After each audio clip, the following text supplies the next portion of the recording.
So thank you, Randy, for your time for us at the Schneider Electric, and welcome to this short interview.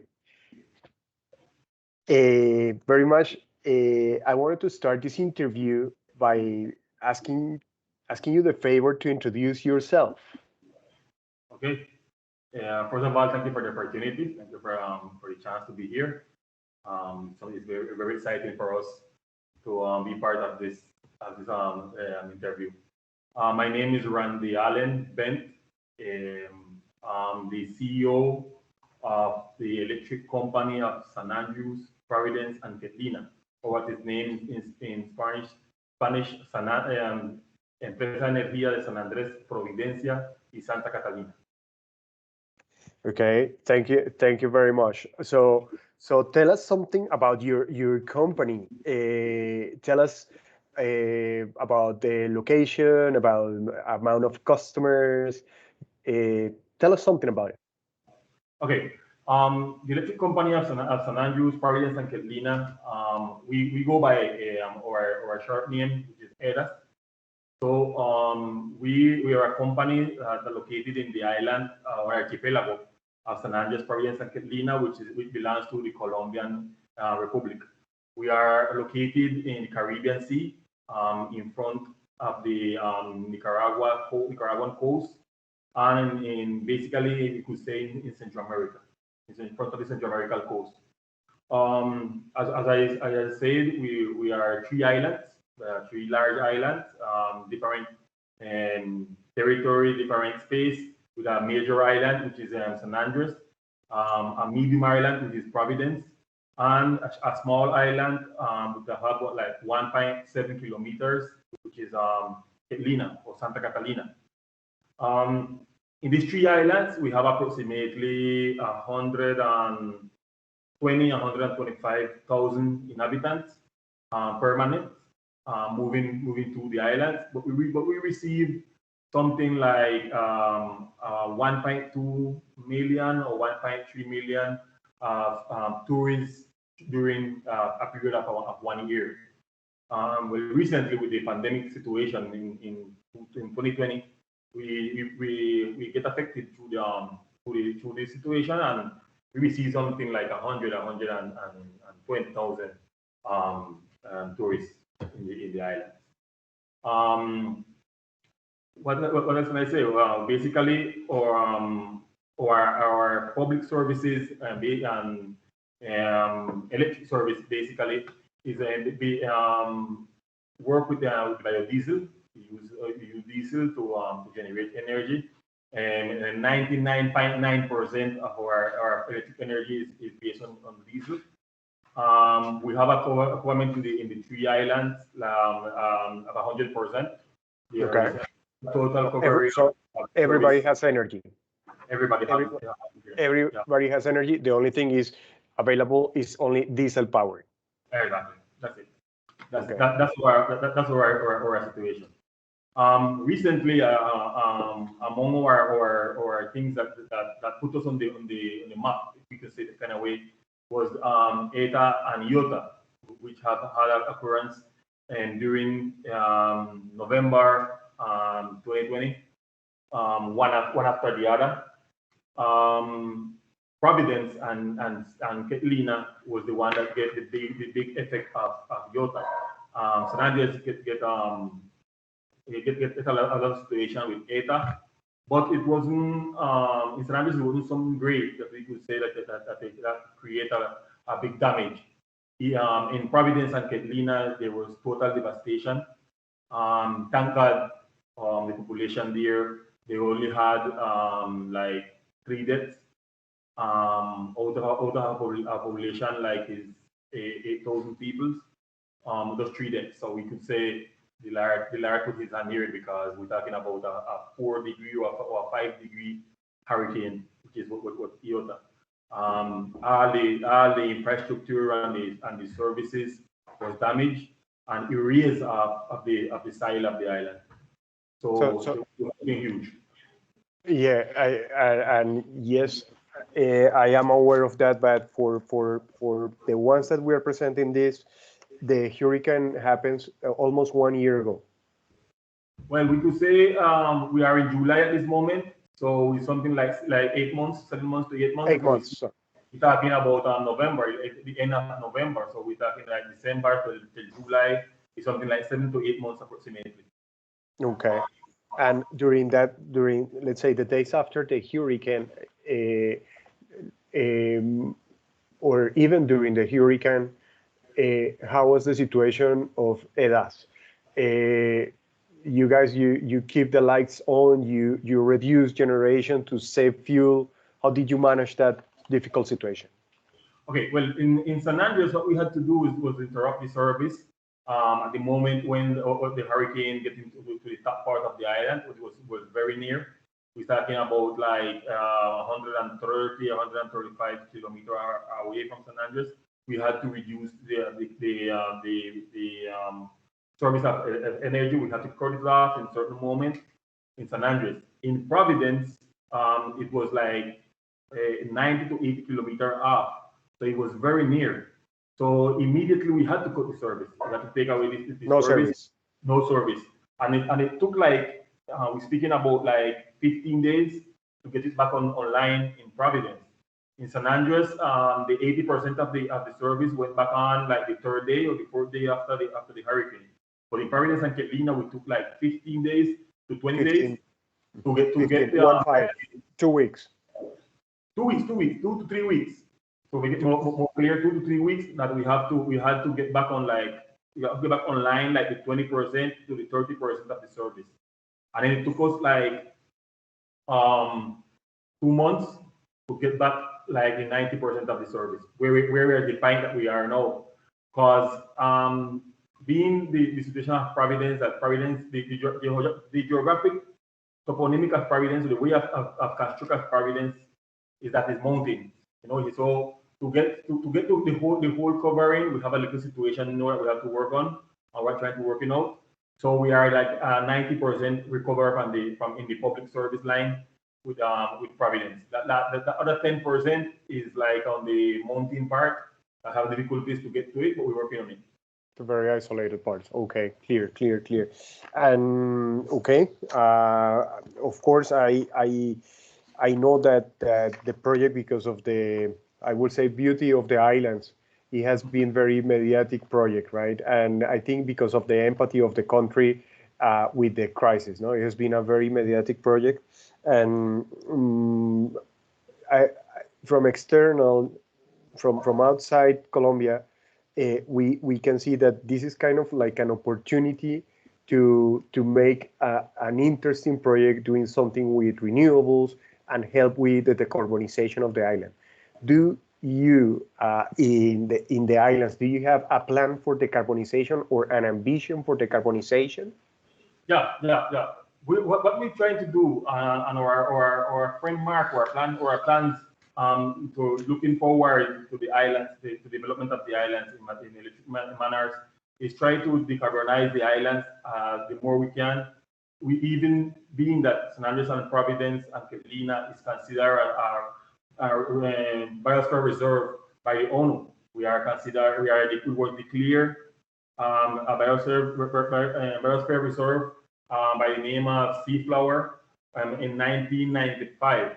So we're talking that our aim is to try to get sustainable development that is viable and agree with with nature, and more and over having in mind the effect of the change of climate that is going on worldwide. Well, we are the ones that are more interested to get a benefit of it in the islands. So we're working towards that. We're trying to recover or to look around or seek around the more info that we can, and the more advanced technology that we can, so that the islands could make that step forward to being smart islands, and all the public service, especially the part of energy, electric energy, could be developed in accordance to that goal, and in that line that we could be sustainable, agree with the benefit for the community, and also that we could be a green line, clean line, that we could handle clean energy. Beautiful, beautiful. And that's and this is mostly for Providence or also for San Andres. Well, our conception is that it's for the 3 islands. Even though we have clear that the one that needs immediate answer is Providence and Catalina, you know.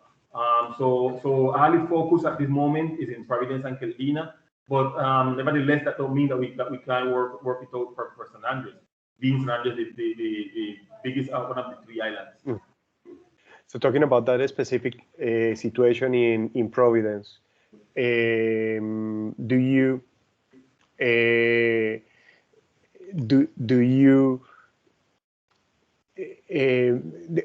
Providence? Could you remind us what is the population of Providence and what is the amount of power that you're thinking for that project? Okay, Providence is something like 7,000 to 8,000 people. That is the population normally. They receive something like 3,000 to 4,000 people, tourists in like a year. So we're talking about 12 to 13 maybe people. So almost 50% of the people are tourists. Yeah, definitely. During the year, that's the reality. We are working out at this moment. They are consuming something like 3.8 or 3.8 3.9 megas per month or something like that. 3.8 3.3 3.8 megas per month. So we're talking about like 36 37, you know, per year. That's something like that we're talking about. But we have it clear that if we want to transition to clean energy, then being the situation of the island that we are far apart from the mainland, we don't think that we'll be 100% reliable on clean energy or renewables. You know, so we have to organize a matrix that permit us to have a permanent service, and that don't affect in certain moment or climate situation. I mean, we have to make a mixture. Not only thinking about solar energy, we have to think about wind energy also. Even we think about using marine currents energy, using biodiesel. No, a matrix that be combined in certain way that permit us to level it up and have a good balance, and also a percentage of diesel. You know, but what we're trying to do is reduce the influence of diesel the more that we can. But we are not so naive to think that we're going to be totally apart from diesel. Clear, you know? Clear. Normally diesel, let's say, in my perspective, my personal perspective, diesel should be like the backup, but you need it, and particularly living in islands, because you cannot stay without communications, you cannot stay without cooling. You need some services that are independent of the external conditions. So, okay, Rani, last question to you is, looking outside, apart from technology, what do you think global technology companies could do for the islands? And I'm not talking only about San Andres and Providence, but in general. In the Caribbean, we have a lot of islands, and all the islands, I actually believe San Andres and Providence are one of the best islands in the Caribbean. But what do you think is needed from society and from the leaders in energy in the world to give something to the islands? What do you think? Okay, I believe that the principal assets or the principal investment that the islands need will be technology, smart grids, smart, think smart, work smart. We need to turn the islands in a smart island in every sense, in all the public services. The difference of environment in an island on a mainland is that maybe you could find in the mainland different resources where you could go. You know, you don't have a limitation of territorial limitation. You have a wild land that you could exploit and where you could run. In the islands, your world reduced to 2.5 kilometer wide, 5 kilometer wide, in the best case 17 kilometer wide. You know, so what we need to do, what we look from the investors or the outsiders that could interested in the islands is to get smart investment that could make the island sustainable in a reliable way, you know, a resilient way, you know, that permit us to go ahead in our development, right, in accordance to our conception of living in a good relation with nature, using clean methods of surviving in the islands, and for that we need smart things. We need smart assets, smart devices in all sense. So productivity, where to control the consume of certain public services, water investment, manage of sewage system, manage of CDRs, OWRs. All these things is interesting for the island because our limitation is space. That is our biggest limitation, and our natural resources are very limited. More on the mainlands. Clear. No, very clear. And of course, I work in the most sustainable company in the world, Schneider Electric, and I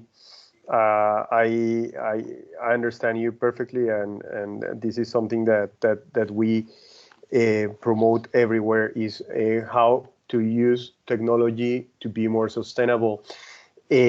One last question about the community, the local community. Is the local community ready to embrace smart things and be part of it? Is people qualified, or do you think it will be require additional trainings and additional resources to train and create a local economy out of this? Okay, I would say to that question, my answer would be 50-50. 50-50. 50-50. We have the people are ready for it. There are people that have the knowledge here in the islands to do it. But I mean, technology is something that changing every day, something that's developing every day. In 24 hours, a concept can be changed 24 times, and it could be advanced 24 times or more. So I use it 50-50 because we also need people that think outside the box, you know, and people that have the concepts clear and that can transfer that information to us, that can teach us how to do it, that are interested to be part of a transformation of the reality of a territory like the islands. So I will say that we have people here interested in it. We have the material to work with, but we need help. We need people that wanted to help us, and we need people that are interested to help us and are willing to be here and work along with us. Very clear, very clear.